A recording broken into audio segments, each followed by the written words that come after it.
গাছ মামা আর লাল ফল। এক ছিল একটা বড় গাছ। সবাই তাকে ভালোবেসে ডাকত গাছ মামা। গাছ মামা থাকত মাঠের মাঝখানে, অনেক বড়, সবুজ পাতা আর ছায়া দিয়ে ভর্তি। প্রতিদিন সকালে ছোট ছোট পাখিরা এসে তার ডালে বসে গান গাইত। চিরি চিরি চুপ চুপ, গাছ মামা চুপ। গাছ মামা খুবই ডাল উচিল।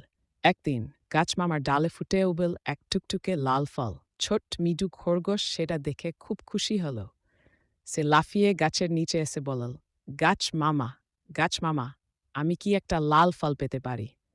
গাছ মামা হাসলেন, পাতাগুলো হাওয়ায় দুলে উঠল। তারপর হঠাৎ করে প্লপ করে একটা লাল ফল পড়ল মিজুর সামনে। মিজু খুশিতে নাচতে লাগল। সে ফলটা খেয়ে বলল, ইস কি মিষ্টি, ধন্যবাদ গাছ মামা। এরপর থেকে গাছ মামা রোজ একটা করে লাল ফল দিত ছোট বন্ধুদের, পাখি, খরগোশ, কাঠ বিড়ালি সবাইকে। সবাই মিলে খেলত, হাসতা বলতো, গাছ মামা সবচেয়ে ভালো। ভালোবাসা আর দোয়া।